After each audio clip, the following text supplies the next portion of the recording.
Hey, what's going on, guys? This is Spontaneity. I'm Spontaneous One. Welcome back to another card judging. Sorry if I hiccup throughout this. I've gotten hiccups really bad recently, so I'm apologizing now. I'll try to re-say what I said whenever I have a hiccup, but it's just like if it pops up during this, I'm really sorry. Opening another Caledonian pack. I promise to open the special Caledonian packs more and other packs. I just really enjoy opening these guys. So let's get right into it. You saw a sneak peek of the first card. Oh my gosh. This is the first time I've gotten this token. Foretell. After you foretell a card, you can place the exiled card here. You may cast it later this turn for its foretell cost. Oh my gosh. That's so pretty. I love that. Overall, just a beautiful token. I'm going to enjoy using that.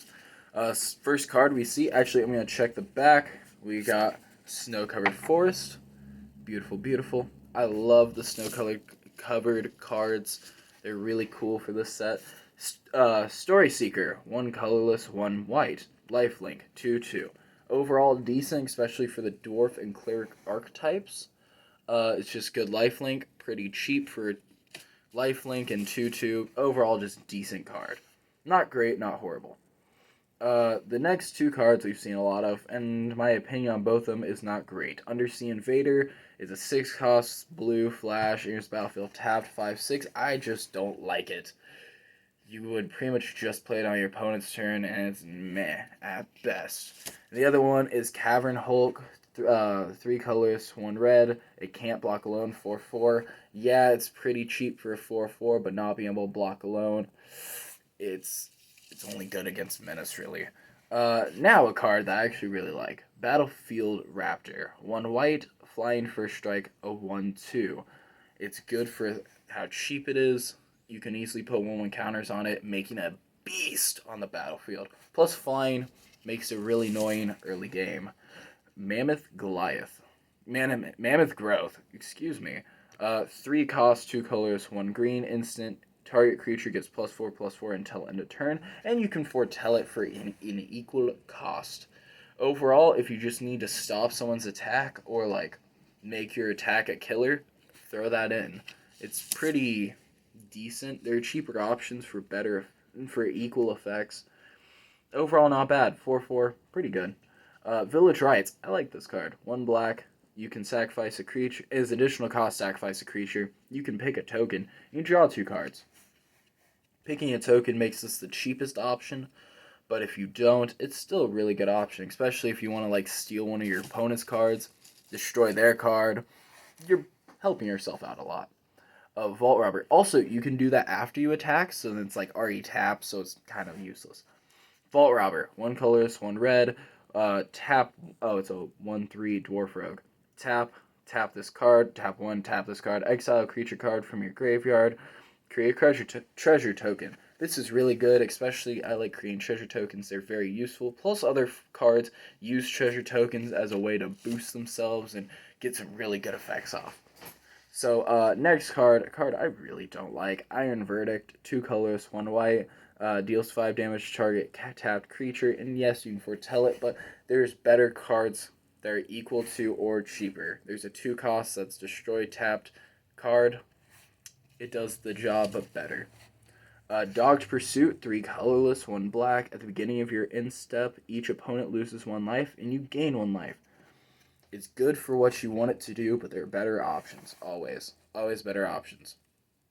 Being a 4 cost is a little expensive. Enchantment is a nice thing, because you can't just directly mess with it, destroy creature, but I don't like it.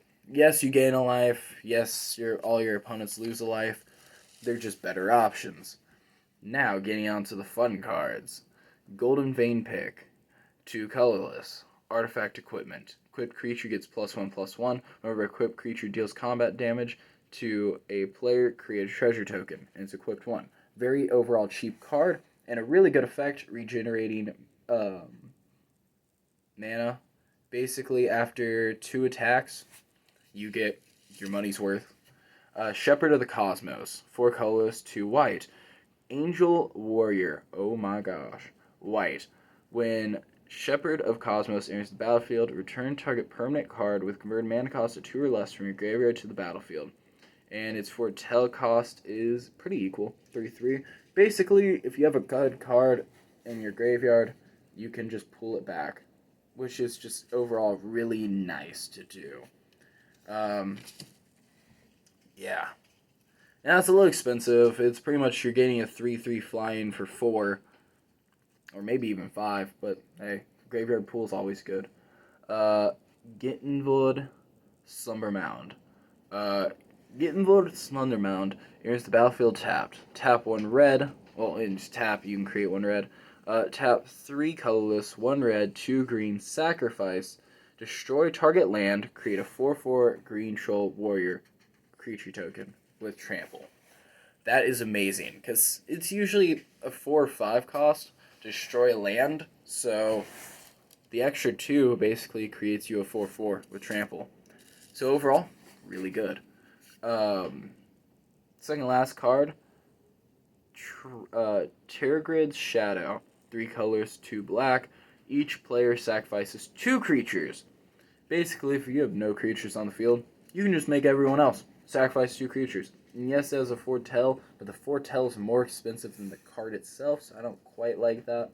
But hey, not bad. Basically, you can get around the pesky, indestructible, hexproof, all that fun stuff. Tundra Formarole. 1 colorless, 2 red, snow sorcery.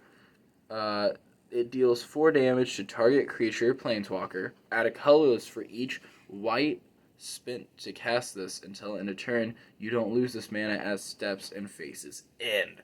Basically, if you tap 3 Snoke things, 3 snow mana, you get your mana back. Yes, it's not colored, but whatever.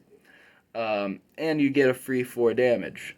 And you don't lose it from moving phase to phase. So that's just overall amazing. My number 3 has to go with this. It's a really cheap way. Well, not cheap, but it's a good way to destroy a mana and something. You get something back.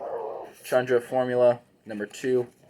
You can actually equal out the price and deal damage. And lastly, Chang'e Shadow, because you get away with all forms of getting creatures out. Well, thank you guys for watching. Hope you've enjoyed. Bye!